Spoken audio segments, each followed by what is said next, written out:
Hello everyone, আজকে আমি আপনাদেরকে কক্সবাজারের রেস্টুরেন্টের স্টাইলে লোট্টা মাছ ফ্রাই করে দেখাবো। আর আমি যেভাবে এই লোট্টা মাছটি ফ্রাই করেছি, এইভাবে যদি আমার এই রেসিপিটি ফলো করে আপনারা বাসায় একবার লোট্টা মাছ ফ্রাই করে খান, তাহলে এর স্বাদ সারা জীবন মুখে লেগে থাকবে। আসসালামু আলাইকুম, welcome back to my channel.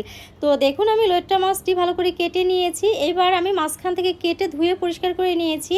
তো আমি হাতের সাহায্যে চেপে চেপে এর পানিটাও কিন্তু বের করে নিয়েছি।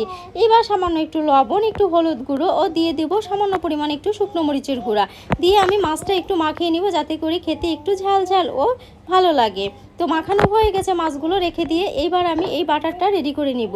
তো এখানে দিয়ে দিব আমি হাফ কাপ পরিমাণ ময়দা, দিয়ে দিব হাফ কাপ চাউলের গুঁড়া, আর দিয়ে দিব হাফ কাপ কর্নফ্লাওয়ারটা দিয়ে আমি এখানে একে একে সবগুলো মশলা দিয়ে দিব। এখানে দিয়ে দেবো জিরা বাটা, দিয়ে দিব আমি আদা বাটা, দিয়ে দিব 1 চামচ পরিমাণ রসুন বাটা, আর এখানে দিয়ে দেবো কিছুটা স্বাদের জন্য কাঁচামরিচ কুচি, দিয়ে দেবো শুকনো মরিচের গুঁড়া, আর দিয়ে দিব একটু হলুদ গুঁড়া।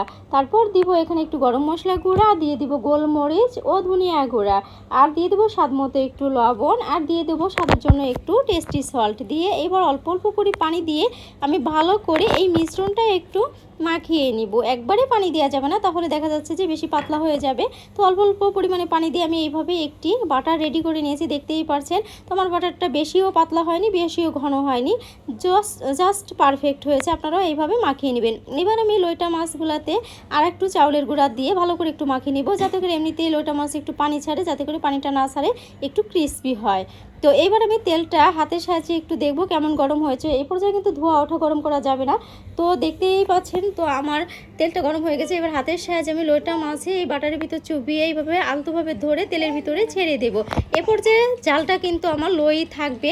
তারপর যখন একটু ভাজা হয়ে আসবে মোটামুটি, তখন আমি জালটা একটু বাড়িয়ে মিডিয়াম করে দেবো। এরপর যে আমি জালটা কিন্তু মিডিয়াম করে দিয়েছি, আমি কিন্তু উল্টিয়ে পাল্টিয়ে দিচ্ছি এই লোট্টা মাছগুলো। আপনারাও আমার মতো এইভাবে কিন্তু উল্টিয়ে পাল্টিয়ে দেবেন, তাহলে সমানভাবে লোট্টা মাছটা ভালো করে কিন্তু ভাজা হবে। আর এই পর্যায়ে কিন্তু কোনোভাবে জালটা বেশি বাড়ানো যাবে না, তাহলে দেখা যাচ্ছে পুড়ে যাবে, কিন্তু ক্রিস্পি হবে না এবং মাছটাও কিন্তু কাঁচা থেকে যাবে।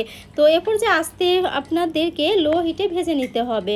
তো দেখতেই পাচ্ছেন কত সুন্দর আমার মাছগুলো ভাজা হয়ে গেছে, ক্রিস্পি হয়েছে কত সুন্দর। তো একে একে করে আমি বাকি মাছগুলো এইভাবে কিন্তু ফ্রাই করে নিব। তো সবগুলো লইটা ফ্রাই আমার হয়ে গেছে, এখন আমি নামিয়ে নিচ্ছি। তো দেখতেই পাচ্ছেন মাশাআল্লাহ আমার লইটা ফ্রাইগুলো কত সুন্দর ক্রিস্পি হয়েছে। তো চাইলে কিন্তু আপনারাও আমার এই রেসিপিটা ফলো করে বাসায় তৈরি করে নিতে পারবেন। তো আমার রেসিপিটি ভালো লাগলে অবশ্যই লাইক, কমেন্ট, শেয়ার করবেন এবং আমার চ্যানেলটাকে সাবস্ক্রাইব করবেন। আল্লাহ।